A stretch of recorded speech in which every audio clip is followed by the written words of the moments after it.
사랑하는 새나 친구들 반갑습니다. 토요일 말씀을 함께 나눌 신현민 목사입니다. 19세기 러시아의 유명한 작가 톨스토이를 아시죠? 톨스토이가 어렸을 때 그의 집에는 진귀한 도자기들이 많았는데 아버지는 그 도자기들을 매우 소중히 여겼습니다. 톨스토이의 여동생이 그 도자기 중에서 가장 예쁜 것을 달라며 오랫동안 아버지를 졸랐습니다. 물론 아버지가 도자기를 선뜻 주실 리가 없죠. 그러던 크리스마스 무렵 여동생은 또다시 도자기를 달라며 아버지를 졸랐습니다. 결국 아버지는 여동생에게 도자기를 주었습니다. 여동생은 오빠에게 자랑하려고 도자기를 들고 오빠 방으로 뛰어갔는데 그때 문턱에 걸려 넘어지고 말았습니다. 산산조각난 도자기를 보고 여동생은 큰 소리로 울기 시작했습니다. 누가 집을 이렇게 지어서 나를 넘어지게 한 거야? 웃기죠? 자신의 잘못과 실수는 인정하지 않고 집 지은 사람을 원망하던 여동생을 기억하며 톨스토이가 쓴 글이 있습니다. 바로 집 지은 사람의 잘못일까? 입니다. 오늘 살펴볼 주제는 자기 삶의 성실하게입니다. 함께 본문 말씀 읽어보겠습니다. 오늘의 말씀은 잠언 19장 1절에서 17절입니다. 가난하지만 진실하게 사는 사람이 어리석고 입술이 고약한 사람보다 낫다.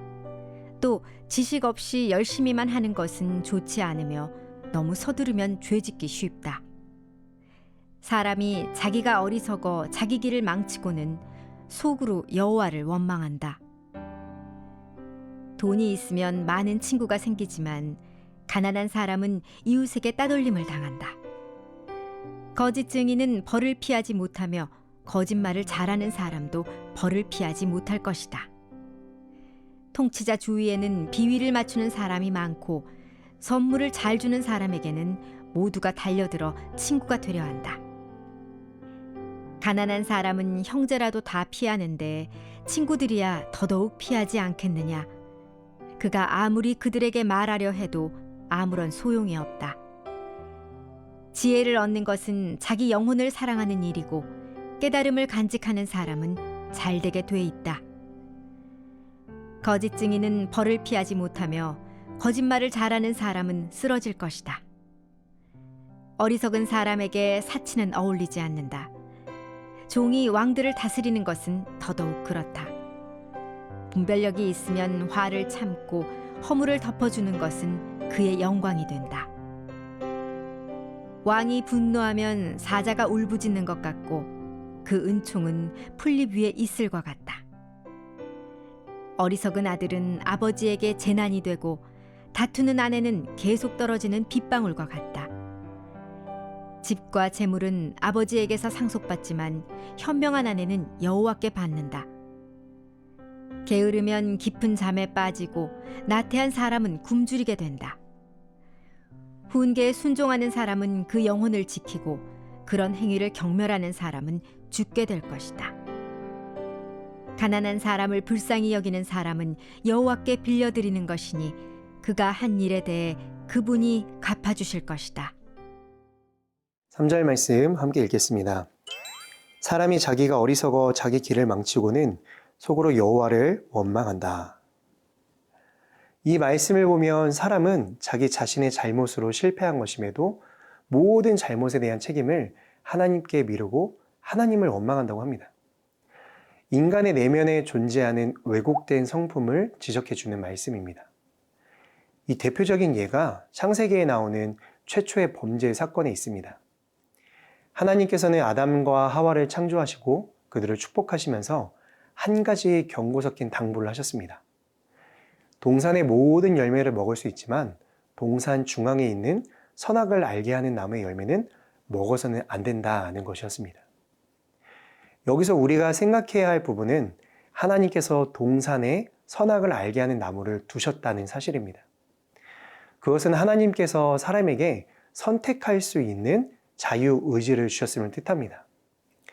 인간은 하나님 손에 프로그래밍되어 그대로 움직이는 로봇과 같은 존재가 아니라 스스로 선택할 수 있는 인격체입니다. 그러나 하나님께서는 선택의 자유를 주시되 선택에 따르는 책임 또한 주셨습니다. 즉 그 열매를 따서 먹을 경우 그에 상응하는 대가를 반드시 치러야 한다는 것이죠. 그런데 그들은 자신들에게 너무나도 큰 비극을 초래할 범죄를 저질렀습니다. 하나님의 명령을 어기고 열매를 따먹은 것이죠. 이에 대한 책임이 누구에게 있을까요? 마땅히 그들에게 있습니다. 이어서 나오는 하나님과 사람의 대화를 보면 더 놀랍습니다. 어찌 먹지 말라고 한 열매를 먹었느냐는 하나님의 질문에 아담이 뭐라고 대답했죠? 하나님이 함께하라고 주신 여자가 먹으라고 해서 먹었습니다. 자신은 아무 잘못도 없다는 거죠.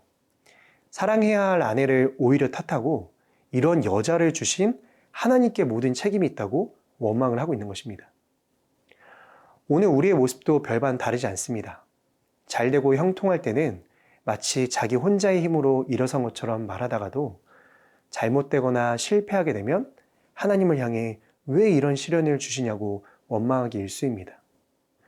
또 건강할 때 하나님께 감사하지 않던 사람이 아프기라도 하면 왜 자신에게 이런 고통을 주시냐고 하나님께 원망을 쏟아내기도 합니다. 사랑하는 새나 여러분, 우리의 마음과 생각, 행동을 진지하게 돌아봅시다. 내 안에서 하나님을 향한 원망의 마음이 있다면 우리의 어그러진 마음을 고쳐주시도록, 그리고 책임있고 선한 삶을 살아가도록 기도하고 행동하는 우리가 되어야 할 것입니다.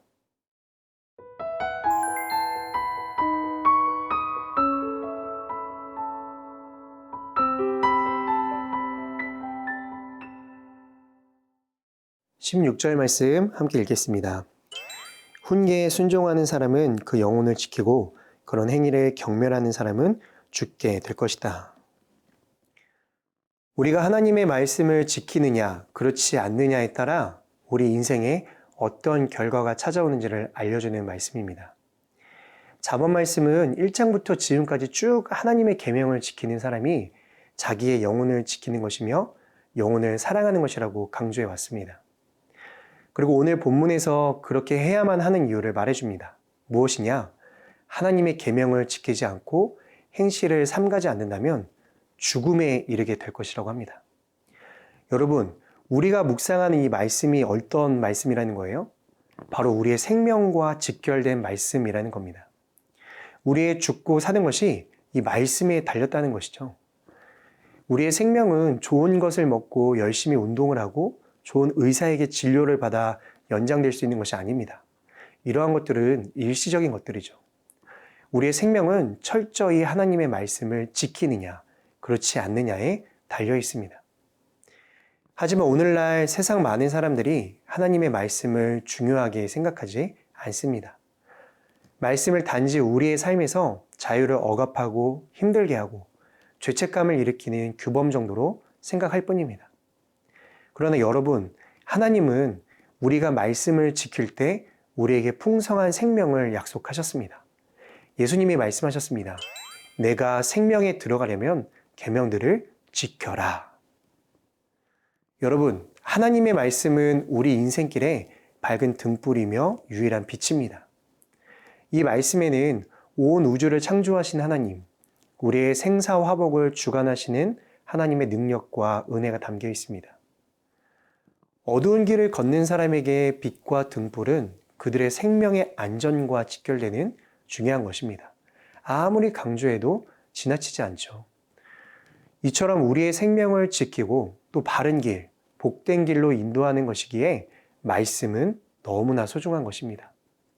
우리의 생명과도 맞바꿀 수 있을 만큼, 아니 그보다 더욱 소중한 가치를 지닌 것이 하나님의 말씀입니다. 사랑하는 새나 여러분, 하나님 말씀을 생명처럼 소중하게 간직하십시오. 이 말씀을 성실하게 쫓아 살아가는 사람에게 이 말씀이 밝은 빛과 등불이 되어 우리의 삶을 바른 길로, 복된 길로 인도해 줄 것입니다. 언제나 우리를 의로운 길로 인도해 주시는 하나님, 오늘도 그 말씀을 붙들며 생명을 품고 살아가는 하루가 될 수 있도록 인도해 주세요. 예수님의 이름으로 기도드립니다. 아멘.